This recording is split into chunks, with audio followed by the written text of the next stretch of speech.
Parashat Kitetse. Essa parashat está cheio de mitzvot. Então vamos tentar dar uma pincelada, pelo menos, em algumas delas. A Torá começa descrevendo quando você sair para uma guerra. Então, aqui na verdade, se trata quando uma pessoa, antigamente se tinha aquilo que se chama guerras obrigatórias e guerras opcionais. O que significa isso? As guerras obrigatórias é a guerra da conquista da terra de Israel. O Rambam ele descreve que antes do povo entrar em Israel, o Yoshua ele mandou uma carta dando 3 opções para os nativos. Ele falou, ou vocês vão embora, ou vocês ficam e aceitam as 7 mitzvot de Noach e a soberania judaica, ou a terceira opção é sair para a guerra. Dos 7 povos que estavam lá, um fugiu e os outros 6 optaram por guerra. Ninguém quis aceitar as 7 leis de Noach, que incluía principalmente a lei de não fazer idolatria, o que na época era uma tentação muito grande. Os povos estavam totalmente imersos nisso, então eles não aceitaram. E a Torá manda que quando se trata da guerra da conquista, lo techaye kol neshama, você não pode deixar viver ninguém. Homens, mulheres, crianças, eles têm que ser destruídos. Esses eram os 7 povos da terra de Israel. Agora, a nossa paraxá não está descrevendo essa situação. A Torá está descrevendo uma guerra uma guerra permitida. O que significa uma guerra permitida? Não obrigatória. Essa guerra se trata quando o povo de Israel está em Israel, eles estão bem estabelecidos. E aí eles decidem, falam, os nossos territórios estão pequenos, nós queremos explorar e aumentar o nosso território. A Torá dá permissão para que se faça isso, contanto que tenha autorização do rei, o apoio do rei e autorização do Supremo Tribunal que tinha em Jerusalém. Então, nessa situação que a Torá está descrevendo, que um homem está no meio da guerra, e ele vê uma mulher, e etc., como continua para achar. Então, só queria esclarecer esses 2 tipos de guerra. Eu imagino que a pergunta vai ser, como que a gente entende a moral de um povo judeu, que é o povo da paz, fazer guerras, etc., mas vamos ver aqui, vou abrir para perguntas, vamos ver se vai ser isso mesmo. Então, eu já contei essa história, mas como a gente mencionou o assunto, um dos shiurim que eu escutava já anos atrás, na época de fita, cassete ainda, eles chamam o Rabino Yehezkel Sofer. Ele é um rabino que ele fez tzavá, ele fez exército, ele passou ele de não religioso para sionista, ele passou por vários meios aí do judaísmo, ele virou um rabino palestrante famoso em Israel. E ele conta o seguinte, uma vez ele foi na tzavá visitar em Purim. Em Purim, foi lá distribuir Mishloach Manot, levantar os espíritos lá dos soldados que entregam suas vidas, e eles vão lá trazer um pouco de alegria, com máscaras, com os Neyaman, etc. Tá bom. Já que eles estavam lá, ofereceram leitura da Megillah, deram Mishloach Manot, Matanot Levionim, fazer todas as mitzvahs do dia, e oferecer, obviamente, para colocar tefilim. Um dos generais que estavam lá estava muito desgostoso com toda essa ideia, essa invasão religiosa, direita extrema, dentro de uma base do exército, e ele não estava gostando da ideia. E aí o rabino olha para ele, tem a coragem e pergunta se ele gostaria de colocar tefilim. E ele vira e fala, Ani lo Yehudi. Aí o rabino fala, tá bom, se o senhor não é judeu, coloca a voz, cada um tem a sua missão. E aí o cara termina a frase dizendo, Ani Israeli, eu sou israelense. Claro, ficou óbvio que ele era judeu, mas ele não se identifica como judeu, ele se identifica como israelense. Bom, o rabino naquela hora ele falou, eu então naquela hora fui eu que virei o cínico, que ele é muito bom disso. Israel, o cinicismo é uma prática constante. E aí ele virou e falou, meu caro general, você participou das guerras de Israel? Ele falou, o quê? Você está vendo aqui minha medalha? Essa aqui é a medalha de honra, de coragem que eu tive quando eu tive na guerra. Eu não lembro se foi 67, 73. Ele começou a enumerar as conquistas que ele teve, as coisas que ele fez. Bom, e aí, então, o rabino vira e fala para ele, vou falar em hebraico, que não tem tradução melhor, Atapashud Gazlan Hamsan Veganav. Você é literalmente um criminoso, ladrão, e começou a xingar ele. Ele falou, mata o Homer, como assim? Aí ele falou, como? Você chegou aqui numa terra estranha, numa terra povoada, e você decidiu que essa terra é sua. Aí ele falou, como? Você não leu a Megilat Atzmaut? Você não conhece a história do nosso povo? Você não conhece a Megillah que conta toda a nossa história? Nós fomos autorizados, e a ONU apoiou, e etc., a Inglaterra, nós fomos reconhecidos. Bom, muito bom, mas com que direito você fez tudo isso? Ele falou, Rabino, não estou entendendo tuas perguntas. Aí o Rabino falou, olha, imagina que alguém chega na tua casa e ele simplesmente te expulsa da tua casa. Falou, como assim? A gente não expulsou ninguém, a gente deixou os árabes morarem aqui, a gente ofereceu para eles essa opção, eles que quiseram guerrear.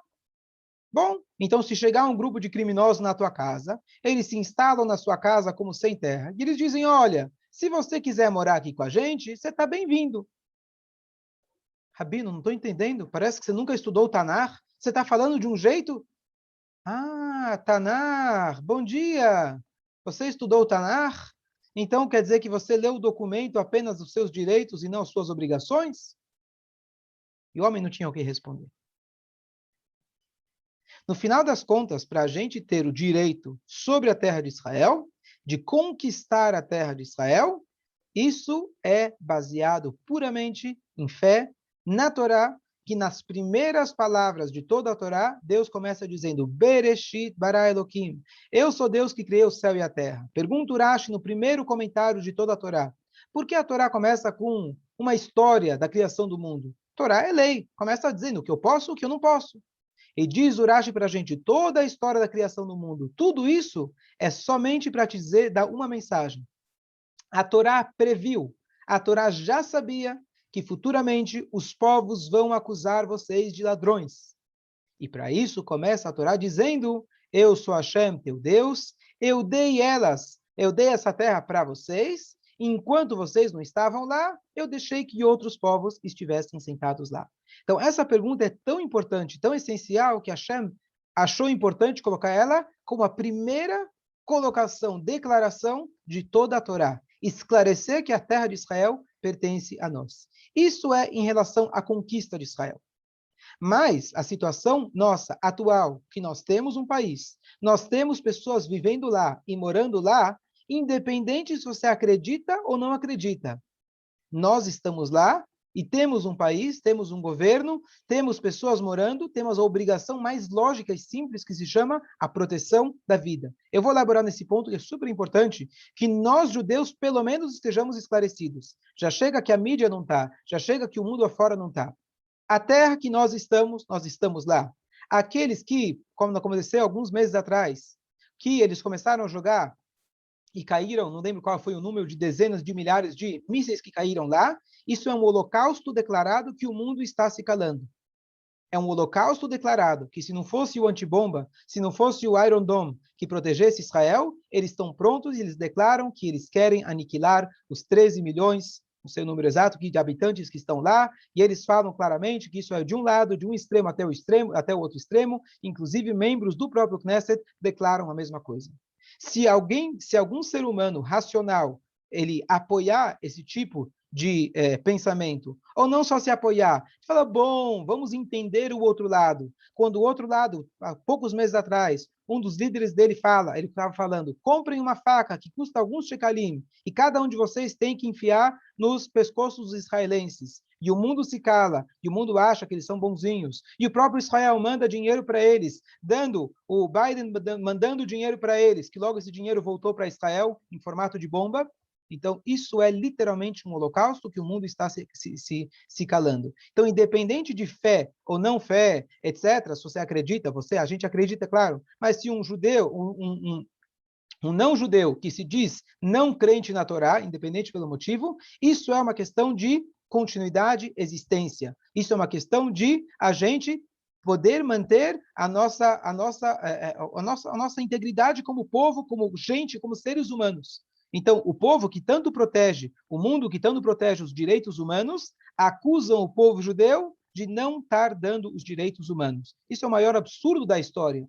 E a única explicação que um absurdo tão grande que todos nós aqui assistimos, todos os vídeos, o que Israel faz para a Palestina, e quanta comida a gente manda, e quanta eletricidade vem da gente, e quando um terrorista ele vem lá matar judeus e ele se machuca com a bomba que ele mesmo explodiu, ele é tratado em Israel de mãos beijadas. Quando um judeu, quando um soldado de Israel joga uma pedra num árabe, ele tem, às vezes, prisão perpétua. O medo que o povo tem de fazer qualquer coisa contra os árabes, não existe nenhum outro povo. Quando Israel ele vai atacar, não preciso falar isso para vocês, vocês sabem, eles vão lá e avisam que vão atacar. Não existe isso. E o contraste é tão grande de como Israel é acusado de serem assassinos, etc., é uma coisa que não cabe na lógica. Hoje em dia, com tanta abertura da mídia que a gente tem, com tanto acesso, ainda somos capazes, as pessoas são capazes de negar algo que é completamente o oposto da realidade. Não é nem perto, nem de longe. E a única explicação para isso, desse ódio, é aquilo que a Torá também já colocou no primeiro passuco. Hashem, ele fala e Urash, ele comenta. Os povos vão acusar vocês de ladrões. Não adianta. Pode ser 2021. Os povos vão acusar vocês de ladrões. Estava no plano inicial da criação do mundo. Não que a gente tem que apoiar, o nosso papel é justamente mostrar o Bereshit bara Elohim, mas a única explicação para esse ódio, que sem fundamento, que ele já apareceu, ele é o formato de um vírus, que às vezes ele aparece de uma forma, e ele, quando você se protege de uma forma, ele aparece e volta de uma forma mais intensa. Então, hoje em dia, somos israelenses, não somos judeus. Somos um país, tem o Brasil, tem Portugal, tem a Espanha, somos israelenses. E, de repente, Israel, o nome Israel, virou o verme do mundo, que o Hitler também chamava de outro nome. E ele também se tornou aqueles que as cruzadas falavam que são aqueles que negaram o Deus. Isso aqui apenas muda o nome, mas o vírus continua. É um vírus que a gente tem que eliminar. E talvez agora, aproveitando essa ideia, de que quando a gente começa a enxergar dessa forma, quando a Torá manda eliminar, exterminar os 7 povos, que hoje a gente já não tem eles, hoje não temos obrigação de exterminar os árabes, nós queremos literalmente a paz. Paz sem concessões. Paz significa você delimitar bem claro os limites e você não abrir mão de nada que é importante para nós. Não terra, não vidas, não prisioneiros. Isso significa a paz. Você ficar bem firme na tua posição. Então, com tudo isso, então não estamos falando, não queremos morte de ninguém atualmente. Mas só para a gente ter uma ideia, esse antissemitismo infundado, esse antissemitismo acima de qualquer lógica, era isso que tinha no coração de cada um dos 7 povos que estavam em Israel. Eles tiveram até a opção de fugir. Inclusive, durante as guerras, o povo de Israel só cercava os inimigos por 3 lados. Porque mesmo que eles optaram, nós queremos ficar aqui e nós vamos guerrear, durante, em plena guerra, o povo de Israel sempre dava um dos lados aberto para que quem ainda quisesse mudar de ideia e fugir, ele poderia fugir. Então, essa é a ética judaica. Então, esses povos que foram exterminados, hoje que a gente enxerga com um olhar sempre do bem, e Baruch Hashem, a gente está numa época muito mais próspera, de muito menos guerras, e a gente não enxerga isso, mas os povos que estavam lá, eles eram verdadeiros antissemitas. Se eles optaram por guerra, era por opção, literalmente, pelo ódio infundado que eles tinham pelo povo judeu. Então, eles entraram em guerra, optaram pela guerra, e aí sim Hashem ele fala, extermine todo aquele povo. Não sei se dá para a gente explicar de forma absoluta toda essa ideia, a gente acredita na Torá, a gente sabe o que Hashem fala é verdade, nós sabemos ao longo de toda a história, nós somos o povo da paz, então, apenas um pequeno esclarecimento sobre as perguntas que vocês fizeram, espero ter esclarecido. Não é o tema principal da nossa paraxá, mas é um tema importantíssimo que nós estejamos esclarecidos. Não vamos cair nesses papos literalmente antissemitas que estão prontos para se calar quando tem mísseis caindo em Israel, dispostos a eliminar 13 milhões de judeus. Então, só para concluir, a última pergunta nesse tema. Então, Yosef perguntou se Hashem ele deu para nós a terra de Israel, por que a gente precisa conquistar? Tá certo? Então, se alguém, nem o exemplo que você falou, se você dá um apartamento para o seu filho, você não fala para ele conquistar. O verdadeiro presente é quando você dá para a pessoa não o peixe, você dá para ele a vara para pescar. A conquista de Israel, vamos usar ela no sentido pessoal, emocional e espiritual, é a conquista dos nossos mau instintos. Tudo que a gente falou agora, de maneira histórica e literal que acontece, nós temos também dentro de nós um inimigo que tem um ódio por nós e pelas nossas mitzvot, etc., também de forma totalmente irracional e infundada. Agora, o que acontece? Para a gente conseguir ter uma transformação, a gente precisa ter uma conquista. Quando a gente fala que Hashem deu para a gente a Eretz Israel, significa, ele deu, ela é nossa, mas que nem se mostra para o teu filho, fala, olha, esse aqui é o teu apartamento quando você crescer, mas vai trabalhar para você merecer. Então, é um presente que você está dando para ele, a maior oportunidade. Não dá para ele de mãos beijadas, para ele ser um folgado, né? E sim que você está dando para ele a oportunidade dele trabalhar e conquistar aquilo que já lhe pertence. Ok. A Paraxá é longa, tem bastante assuntos. Eu queria só trazer um conceito que aparece na Paraxá, que ele, justo agora, na época do Talibã, Mar Shemam, mas eu sempre, todo ano eu trago essa explicação muito bonita, que não é a explicação final. Na Torá, tudo é a vontade de Hashem que está acima da lógica, mas nós temos a obrigação de tentar compreender um pouco, pelo menos, que é possível para a mente humana que Hashem nos deu, para a gente compreender. Então, o próximo assunto que traz na Paraxá é o filho rebelde. Depois que ele termina os assuntos da guerra, da mulher, da guerra, etc., ele vai lá e traz um filho rebelde. O que a Torá fala? Então, tem uma situação que um filho ele é rebelde. Ele está na idade justamente da puberdade, é uma idade super específica, e ele rouba do pai, come carne crua e bebe vinho em demasia. E a Torá descreve vários detalhes que nossos sábios extraem da Torá, que a possibilidade disso acontecer é quase impossível. Então, por exemplo, está escrito na Torá que ele não escuta a voz do pai e a voz da mãe. Dizem nossos sábios, o pai e a mãe tinham que ter uma voz idêntica. O tom da voz tinha que ser idêntico. Então, é impossível de acontecer esse tipo de coisa.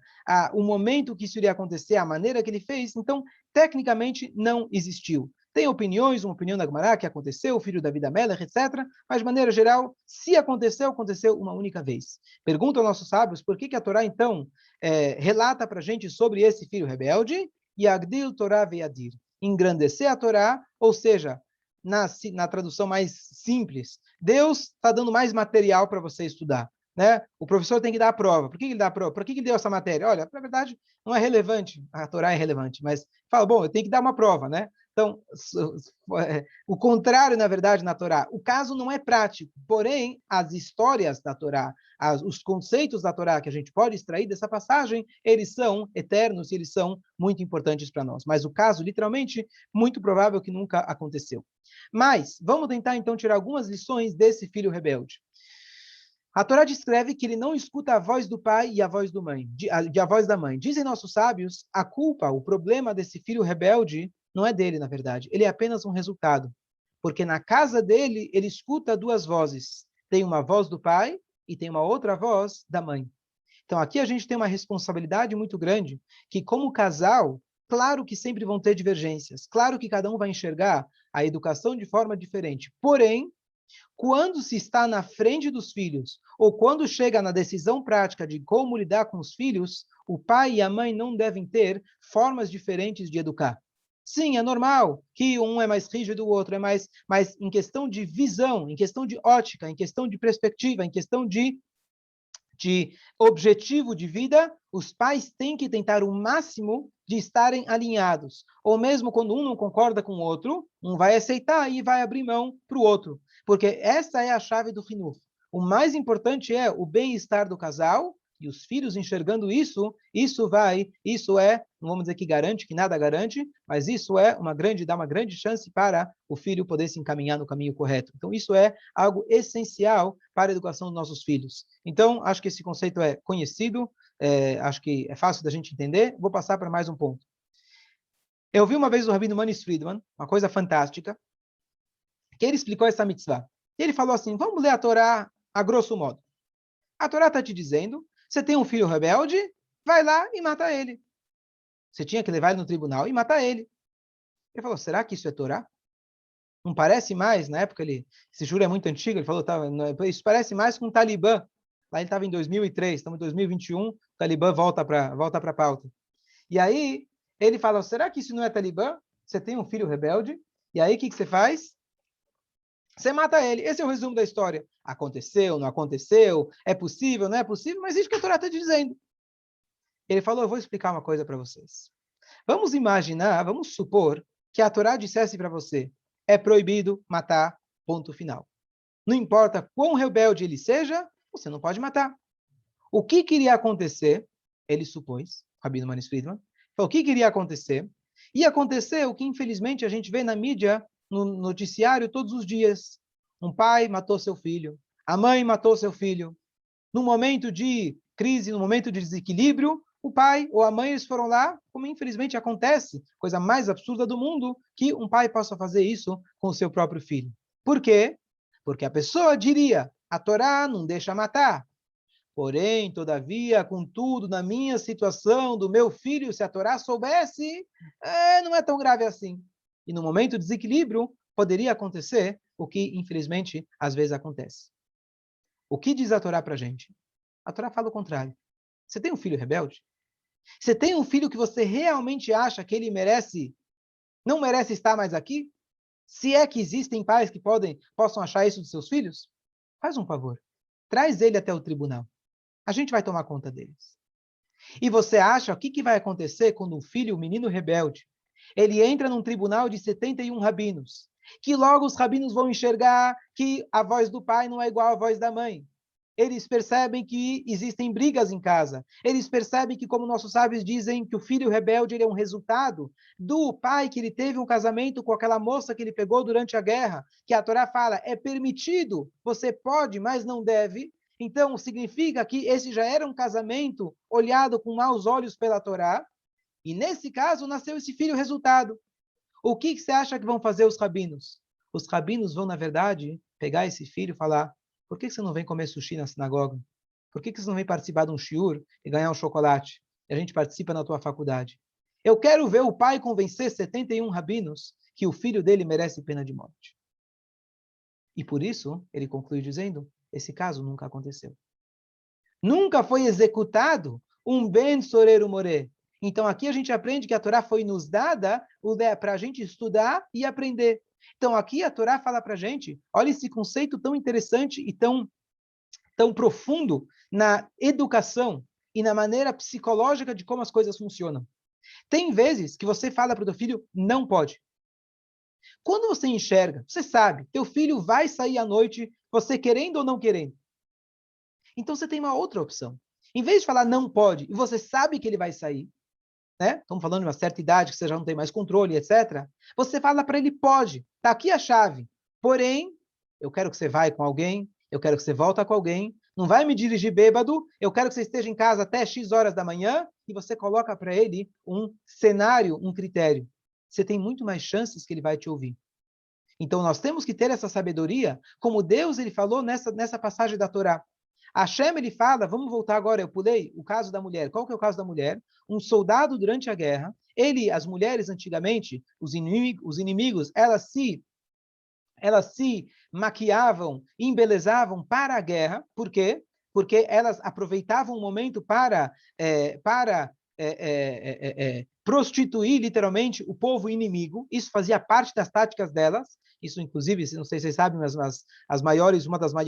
as maiores conquistas e descobertas do Mossad, etc., foram feitas através de mulheres e justamente nesse tipo de situação. Então, é uma tática de guerra. Então, não é o momento agora, mas muitas vezes isso se usa, digamos assim, a fraqueza humana para a vantagem em certas situações. Então, as mulheres elas se embelezavam para a guerra. Então, diz a Torá, se você viu uma mulher dessa durante a guerra, você pode ter uma única relação com ela no momento da guerra. Mesmo que ela for casada, mesmo que ela for não judia, mesmo que ela é completamente idólatra. Você quer ter? A Torá deixa você ter. Mas eu vou te contar uma coisa. Depois, se você tiver uma única relação com ela, você não pode ter a relação ir embora. Você vai ser obrigado a trazer ela para dentro da sua casa. Você vai ser obrigado a vê-la agora sendo...